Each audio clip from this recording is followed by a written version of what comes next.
It's a question I've heard 1,000 times. I beat Horizon, what am I supposed to do now? And it's a pretty good question. Once you've checked all the boxes in Horizon Adventure, the game just kinda kicks you out the door and says, alright, do whatever you want, have fun. While Horizon vets have had a decade to get used to everything and experience new features one by one, new players are bombarded with 10 years of advancements and tons of features that aren't explained well by the game. So if you're wondering what you should do once you beat Forza Horizon 5, well, congratulations. Your Horizon journey is probably just beginning. Sit tight and let's dive in to Horizon 5's Endgame. Now, first things first, I just gotta get this one out of the way. Horizon 5 is an open-ended experience. You aren't supposed to be doing really anything. Just play what, how, and when you want. Many people end up finding their own endgame by creating unique liveries, tunes, or custom maps, playing the auction house, or being a completionist and trying to get every car or complete all the accolades. A lot of folks keep coming back just to build and experiment with new cars. After all, there's well over 600 to try out.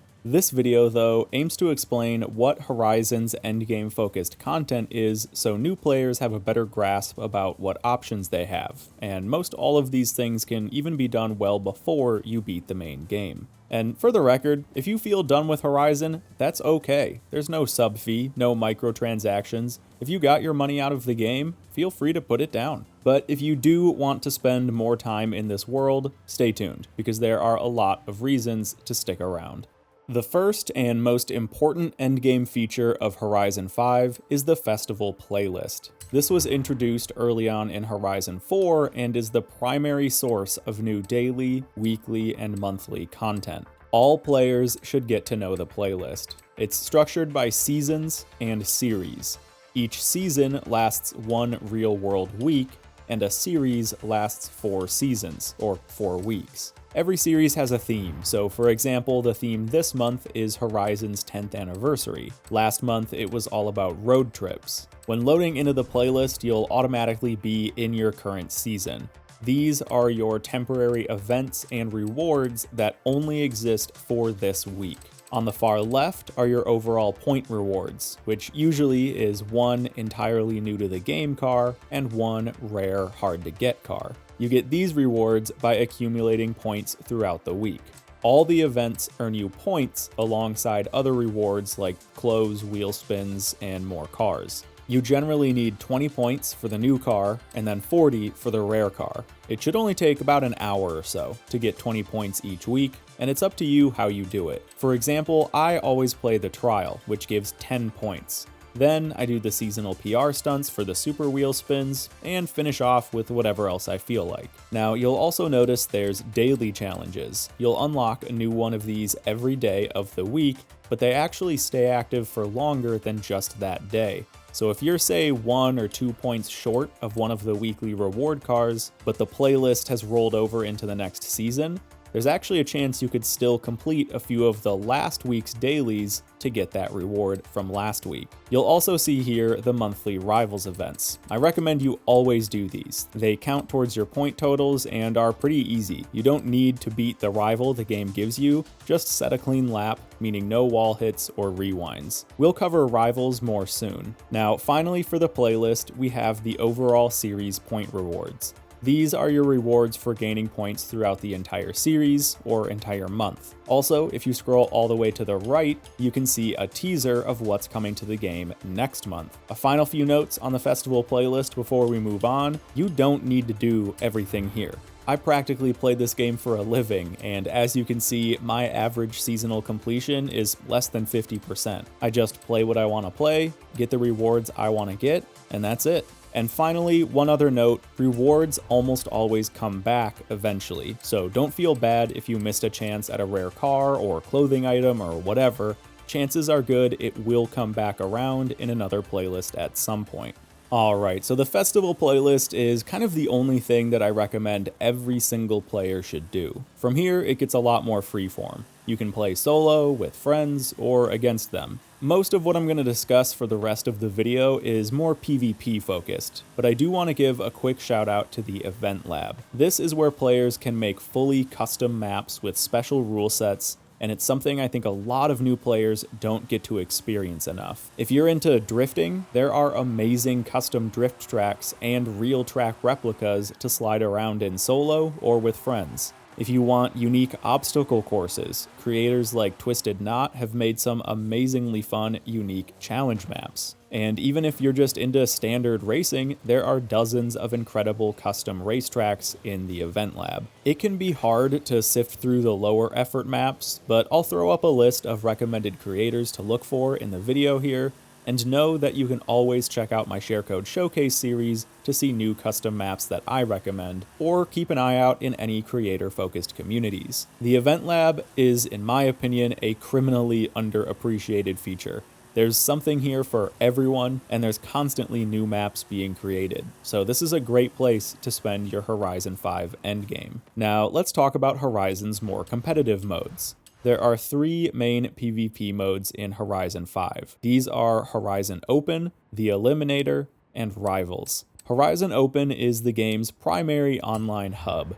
This is broken into a few sections: Open Racing, Open Drifting, Playground Games, and Custom Racing. Playground games are basically mini-games. King of the Hill, Capture the Flag, the stuff you played in Halo, but now with cars instead of guns. It's pretty fun if you don't take it too seriously, but know that there are absolutely good and bad car builds for these mini-games. And unfortunately, you do somewhat regularly see players quit in between rounds. This isn't a super popular game mode, but it's great to just jump in when you want to goof off or play with friends. Open Drifting is live competitive drifting, where you're scored based on how many drift points you can get in a single lap around a circuit. There's a timer, so you usually only have a chance to set 1 or 2 good laps. I'm a big drift nerd myself, but I don't spend too much time here because you can't select your class or drivetrain, and the format's just a bit limited. But I have absolutely had my fun with it. I just personally enjoy Drift Zone PR stunts or custom event lab tracks more. Then we have the main course of Horizons Online, Open and Custom Racing. These are the standard online PvP races, 3 events that form a championship with up to 12 players in a set car class and racing style. Open Racing gives you the class and style at random, while Custom Racing lets you pick, but expect slightly longer queues and smaller lobbies when picking custom races. If you want to jump into some online racing here, make sure you build or buy competitive cars and tunes. You'll want at least 1 for each class and style. For example, you'll want a good rally car for B, A, S1, and S2 class. Open and custom racing are where most players will probably tend to find themselves once completing the main game. It's the natural endgame, after all. Once you beat the story, you go online to race other players. Unfortunately though, it's kind of bare bones. There are badges you can unlock and an XP leaderboard, but there's no ranked mode or limited time events or anything. Open racing hasn't really changed much in the year Horizon 5 has been out, so although many players start their endgame here, they usually burn out of it eventually, or get frustrated with rammers. If you're looking for more clean racing, custom races usually have a better crowd,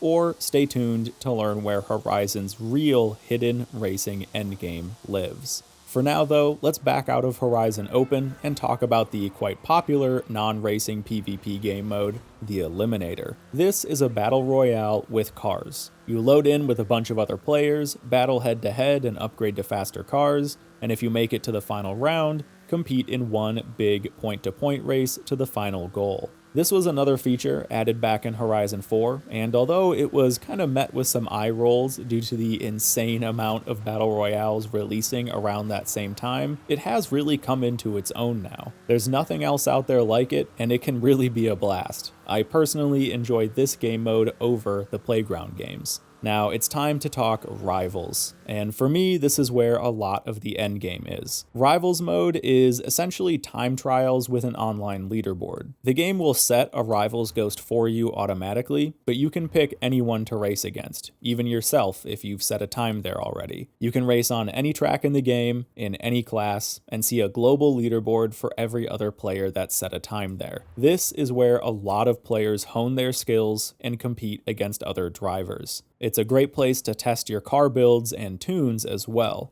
Unfortunately, there is one major downside here in Horizon 5, and that's cheaters. Horizon 5's leaderboards, every single one of them, are chock full of hacked times, meaning that your top 1000 time on a popular track is probably actually closer to a top 100 or even top 10 time. On this track here, the first genuine world record is here, well into the thousands. The devs have said recently that this is a priority for them and they're going to start rolling out fixes soon, but sadly, a lot of damage has already been done, and some of Horizon's more competitive player base has gone back to Horizon 4, where cheating is far less rampant. Hopefully though, by the time you're watching this, the hacked times have been removed and the issues have been solved. That said though, this is where I would actually recommend joining up with a club, because clubs give you access to club-specific leaderboards, and that allows you to see and compete against players you know. You can also add people you want to chase to your friends list to see them on a friends-only leaderboard.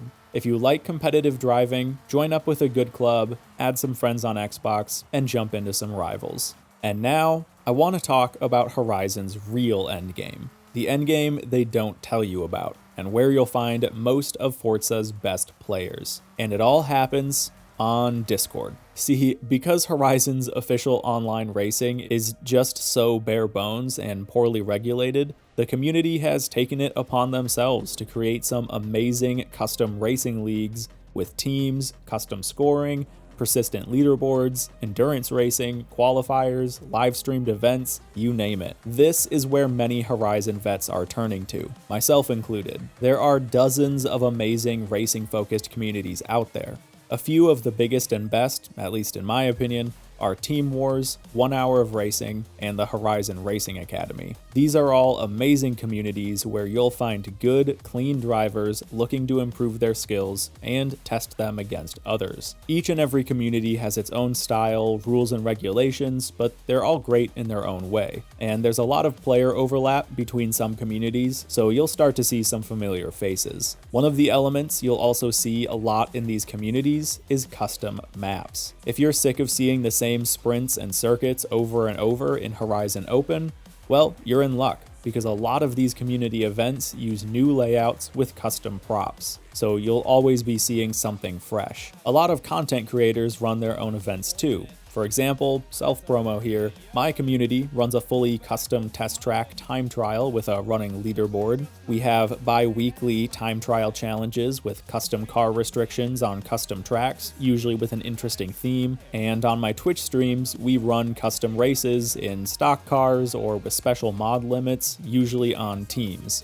For example, one of the last races we ran was a team race between the BMW Z4 and Mark V Toyota Supra. Communities and events like this are popping up all over Horizon, and if you're invested in the game and want to see where the real fun is, I highly recommend joining up with one, or a few of these clubs. After all, it's friends and communities that often keep us playing games for years after they release. So hopefully this video has given you guys newer to Horizon a good concept and overview of what players are usually doing once they beat the game. Of course, like I said towards the beginning of the video, Horizon is an open-ended sandbox experience, and there are so many different options out there. Many veteran players dabble in a little bit of everything, and some get laser-focused on a single game mode. I hope this video has helped you find that thing or things that'll keep you playing and having fun for years to come. Thanks for watching, and I'll see you in the next video.